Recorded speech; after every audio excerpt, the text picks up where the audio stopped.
Hey everyone, welcome back to another episode of the Radiantly Feminine podcast. I'm your host Mookie if you're new here, and my podcast is centered around giving you guys information to better yourselves so that way you can embrace your authentic self by simply embodying your feminine energy. So today's episode, we are going to be talking about something that I love talking about. We are going to be talking about what you focus on expands. Now, I wanted to make this episode because I want you guys to know that your attention is your power. And I say this a lot, but where your attention goes, your energy follows. And what you consistently focus on, whether that's unconsciously or consciously or subconsciously, whatever you want to say, that is going to shape your reality. So without further ado, let's go ahead and get right into the episode. So I want you to think about it. Have you ever noticed that when you focus on something, let's say something goes wrong, and then suddenly it feels like everything is going wrong? I want you to really think about it, because if you realize how much you are focusing on something going wrong or one thing going wrong, you are literally focusing on what's going wrong. So your subconscious mind is literally looking at that as something as you want. And your subconscious thoughts shape your reality. So that's why when you focus on something that's going wrong in your life, it feels like everything else is going wrong in your life, or even just for that day, because what you focus on expands. So for me, I had a time in my life where I was really struggling. I was a real estate agent and I was not getting clientele, like I wasn't selling any houses, and it was just a really hot mess. But what did I do? I focused on the negative. I was like, I'm not getting any clients. Like even just now when I was stating it to you guys, I was still only stating the negative things. And when I was just focused on what I didn't have and what I was lacking, my reality was literally just about what I was lacking. Like I kept experiencing it, and I was like, why do I keep experiencing it? It's because when you focus on certain things, your subconscious mind shapes your reality, so it's going to put you in situations, or you're subconsciously going to put yourself in situations that will bring you more of what you were already focusing on. So if you're focusing on lack, if you're focusing on what you don't have, in my case it was clients, I'm going to keep putting myself in situations that will not attract more clientele. But if I flip the switch and was like, oh, I do have these clients down the pipeline, like I have all of this lined up, like I'm gonna have more, I probably would have experienced a different reality when it came to real estate, or when it came to working as a real estate agent. So I say all of that to say it's not always your life falling apart, it's your focus just narrowing on one thing. So when you decide to focus on something else, which is why this is super big for me, so we'll dive into this a little bit later in the episode, but when you are able to pivot your thoughts and just say, hey, this is happening, but I need to focus on, something positive, that's you choosing better. That's saying, hey, I'm not going to dwell in this, I'm not going to sit in this misery, I'm not going down that road, because I already know that if I focus on it, I'm just going to get more of it. So I really want to simplify this for you guys if you don't already understand, because I really want you to have just that awareness switch so you can see this clearly. As we grow up, we establish beliefs based on what we see, based on what we hear, based on what we taste, based on basically all of the senses, what I'm trying to say, and society, what society teaches us, what our family teaches us, and so on and so forth. We establish beliefs through that. Now, as we get older and as we get more set in our ways and more comfortable with our beliefs, our brain will look for evidence to support what we already believe. And that's your subconscious mind creating your reality for you through your beliefs. Our brain is literally just looking for evidence. And I know you guys heard about the yellow card theory. If you haven't, you don't notice how many yellow cards are out there until you see one. And then once you realize, hey, somebody has a yellow card, you start seeing more yellow cards. It's the same with how our minds work. If we notice one thing, or if we believe one thing, our brain will continuously point out or make us focus on the things that support that belief. So if you change your beliefs or remove your limiting beliefs, that's when you will start to see changes in your life. But we'll get into that later. So let's say you're focused on rejection. You can't get that job you were wanting, or some guy rejected you. You are going to start noticing more rejection. You're going to start noticing how rejection showed up in the past. You're going to start noticing how rejection showed up in the present, and you may start thinking about how you get rejected in the future. But if you focus on peace and happiness and gratitude, then you are more likely to look back in the past at the things that you had to be grateful for, as well as start thinking about what's going to happen in the future. So that way you're setting yourself up to get more of what you truly want. So I want you to look at it this way. Anxiety feeds on attention. It literally needs attention to actually come up. So let's say you're feeling anxious about delivering a speech or a presentation. Your anxiety is not going to be fueled if you're not giving, if you're not giving the worst case scenarios any attention. Your anxiety is not going to be fueled. It's not even going to be able to operate if you're not focused on the things that can go wrong. But if you believe that things are going to go wrong, your anxiety is going to just have the fuel already. But try not to focus or put your attention on what can go wrong, what can go bad, how people are perceiving you, this and that. But I want you to also know that gratitude also grows with attention. So if you are feeling anxious, try to pivot into gratitude, because your attention will be starved from whatever is not being given to you. So if you focus on gratitude rather than anxiety, guess what? Anxiety is not going to get attention because attention is going here to gratitude. Now, I do want to take the time in this episode to just talk about where your attention or your focus might be leaking. So let's say you're overthinking in conversation and you are not talking about things that are authentic to you, or you're just in a space where you're just trying to be super agreeable to fit in, and you're just overthinking, your attention and focus are going to start being leaked out. Or if you're replaying negative experiences in your mind, you were focused on the past, you're not focused on the present, and you are focusing on negative experiences. Also, if you're hyperfixating on what's not working, what's going wrong, remember when I talked about my time as a real estate agent, I was focused on what was going wrong, what I didn't have. And then also people who drain your energy. And this is a big one because I am somebody who really values relationships. I really value friendships. I really value love. I value family. I value all of it. So when I am focused on people who are draining my energy, guess what? I'm quite literally giving my energy away, because your energy goes where your attention flows. So if you are focusing on people who are constantly draining you, they're taking that much more out of you. So I want you to just reflect. You can do this right now. You can pause the episode, or you can even do it after the episode. It's up to you, girl. But I just want you to ask yourself, what am I currently giving my attention to? Or who am I currently giving my attention to? And then I want you to ask yourself, after you come up with that answer, I want you to ask yourself, is this focus helping me or hurting me? And if it's hurting you, I want you to stop those thoughts in their tracks and counteract it with something positive.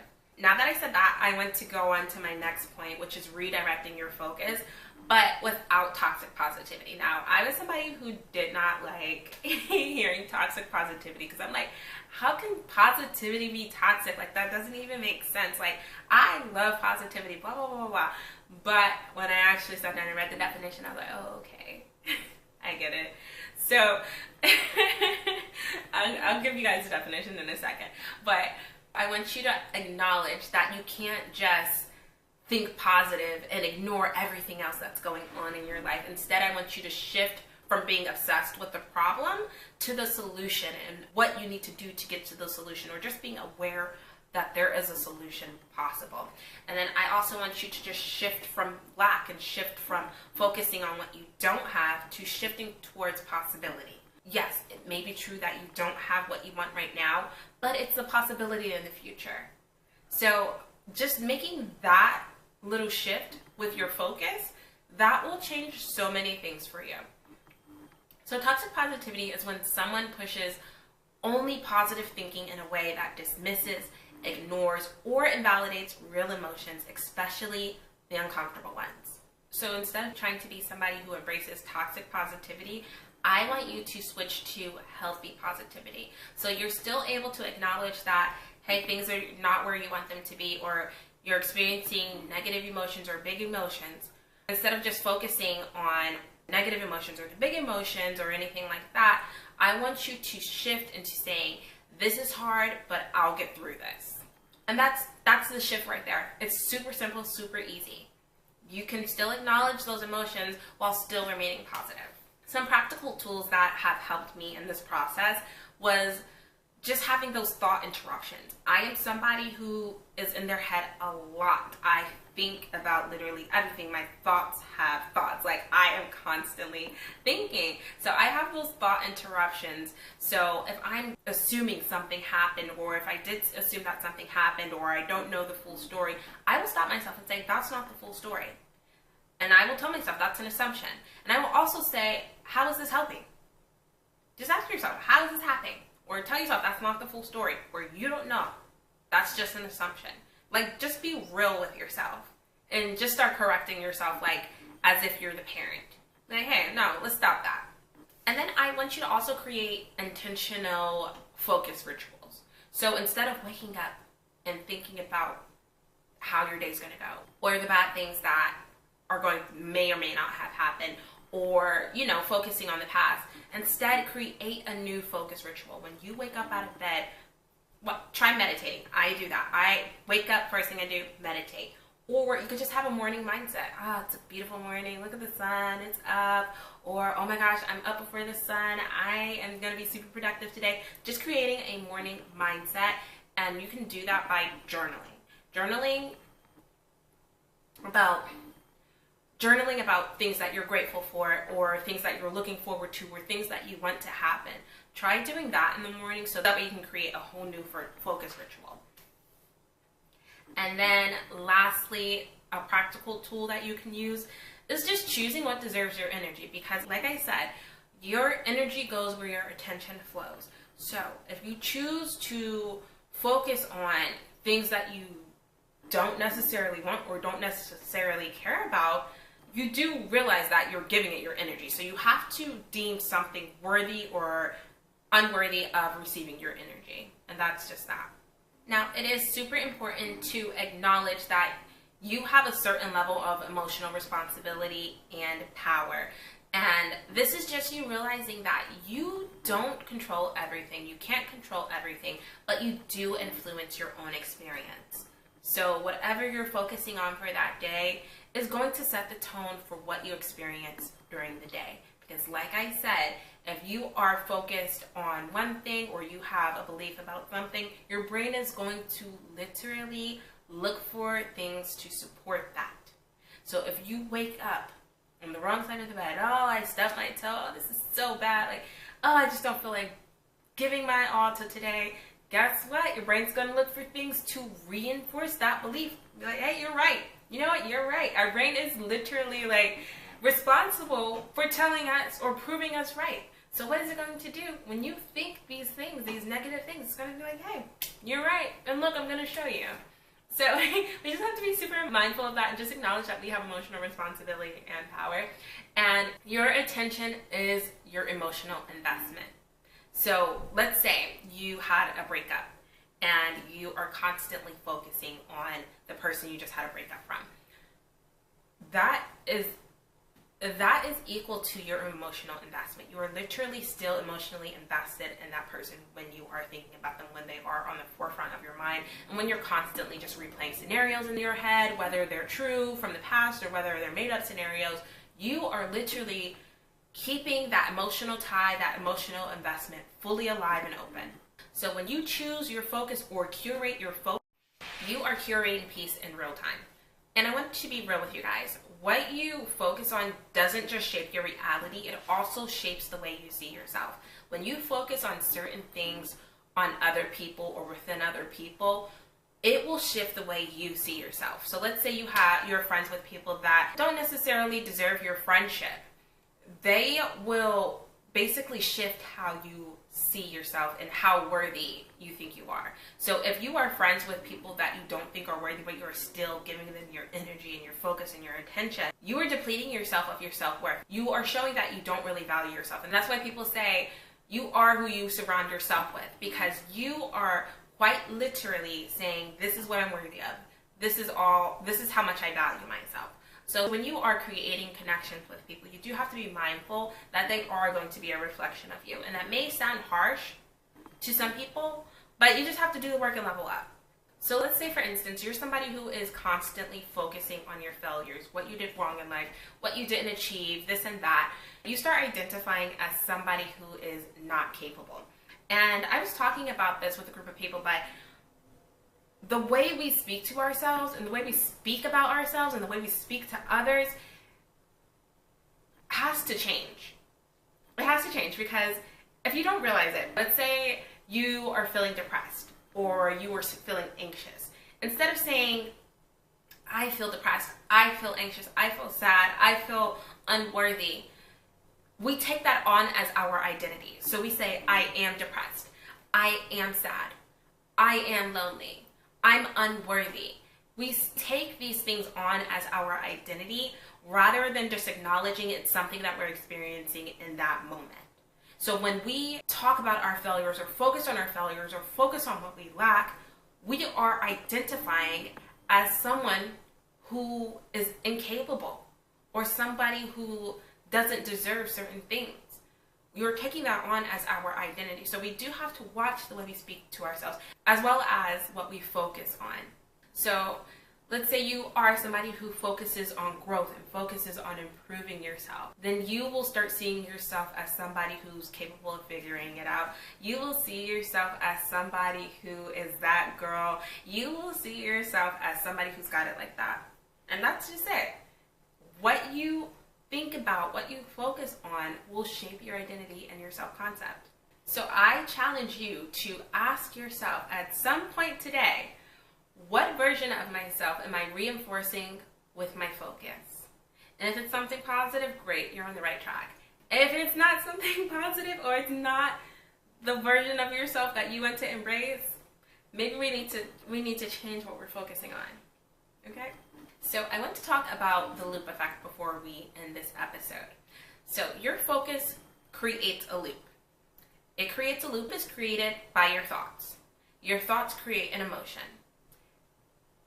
And then more thoughts or evidence in your life come up to match that emotion. And then it happens all over again. Thoughts, emotion, more emotion and evidence. Thoughts, emotion, more emotion and evidence. And it keeps on going until you decide, hey, I've had enough. Let me change my focus. Let me stop focusing on this. And I know it's a lot easier said than done, but this episode is not necessarily about how to stop focusing. Even though I am giving you guys that information, it's more so focused on providing you guys with the information so that you become more aware of your thoughts. So that way you can start making those internal shifts. So an example of that, you start thinking nothing is working. This is not how I planned. I am not going anywhere. I'm staying stagnant. Nothing is working. And then you start to feel discouraged because those thoughts start to pop up and you're like, nothing's working. Now I'm discouraged because nothing's working. And then you notice more things that are not working. So the loop continues and continues until you decide, hey, actually I've done these things. I've accomplished this. And you just have to decide to change what you're focusing on. Because like I said, like the title says, what you focus on expands. So I just want to bring awareness to this. You might not be stuck. You're probably just looping. So like I said, I probably said it like 10 times in this episode, but where your attention goes, your energy flows. Your energy will follow it. So stop giving your energy and attention to things that are unworthy. So I actually want to challenge you guys. I want you to observe your thoughts. I want you to become super aware of your thoughts for the next 24 hours. And let me know how that goes in the comments down below. I really appreciate you guys for listening to me. Like I said, I really enjoy talking about this topic. It's literally, like, it blew my mind when I learned about this, and shout out to Dr. Joe Dispenza for, just talking about these things, but I was super excited when I learned about this, and I was like, okay, I have to bring this on the podcast episode, so today's the day. You're welcome. But I appreciate you guys so much for being here. I want to end the episode with a quote, and the quote is, starve what drains you and feed what grows you. So that is it, my lovely listeners, for this episode. I want to thank you guys so much for being here. I love you guys always, and I will talk to you next week. Bye!